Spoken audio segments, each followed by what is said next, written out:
How to Effectively Create and Incorporate Virtual Communication and Collaboration to Enhance Curriculum by Jacob Shaw.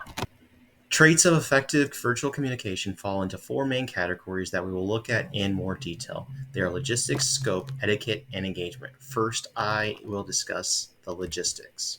Logistics is broken down into selecting the platform, whether it be Zoom, Google Meets, or others.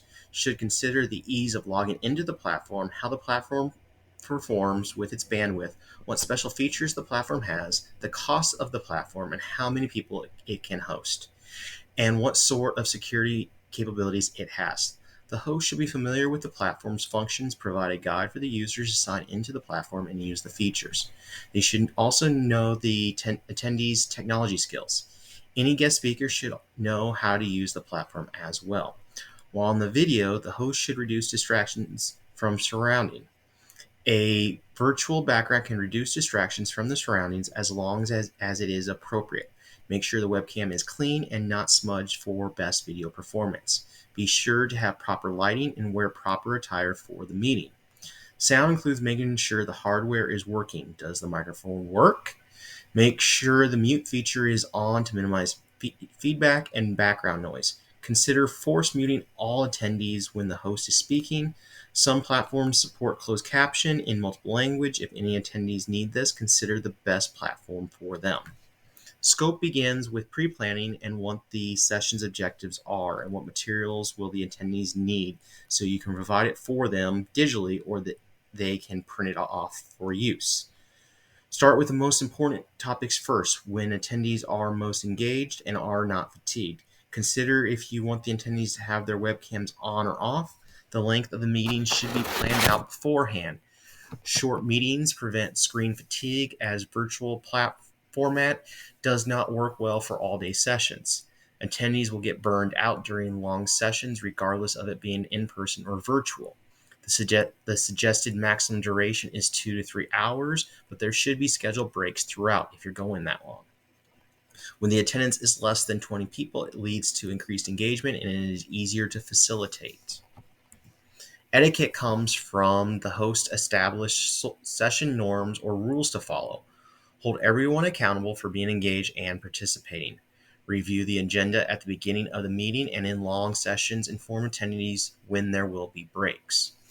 Avoid scope creep by staying on the topics that are on the agenda and not on stuff outside of the agenda. Encourage attendees to stay on topic when there are questions that they are not on the agenda. Say there will be time during the break to ask or at the end of the meeting to ask. Timing is important. Start and end meetings on time. Avoid catching up late attendees on what you have already gone over. Within pre-planning, the host should have created a timed agenda, and it is important to stick to it closely. Have a timekeeper. If you set a time for a break, allow someone to let you know when you have reached that time. Attendee etiquette involves staying away from external distractions such as cell phones and others around them in their home or office. Remain muted unless speaking. Use the chat feature is a great way to ask questions of the speaker. Engagement includes having the communication outlets. This includes the ability to unmute, chat features, annotate, raise hands, survey, and use breakout rooms. Incorporating multimedia to spice up the presentation can include the use of Kahoot, Mirai, Polling Everywhere, GimKit, Whiteboard, QR codes, quizzes, polls, and Pear Decks. Presentations should be concise and use as few words only that are necessary. Use of graphics and organizers, and minimize animations and transitions, only using them for when it is absolutely necessary. Fonts should be easily readable and a proper color scheme. Virtual platform I have experience using is Zoom. Others available are Google Hangouts, Google Meets, Skype, FaceTime, Microsoft Teams. Virtual repositories are a great way to collaborate with your team.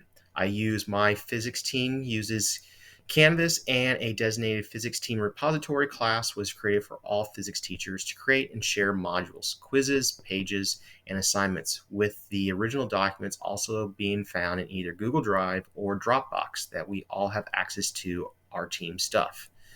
Google Drive is shared throughout the entire school, but we have a physics team group in the Drive where we share our docs, spreadsheets, and slides for easy access.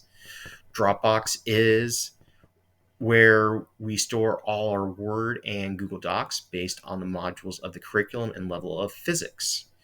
Overall, it is a way we can create materials for our courses while our team members can view, edit, and copy it into their own classes as they see fit.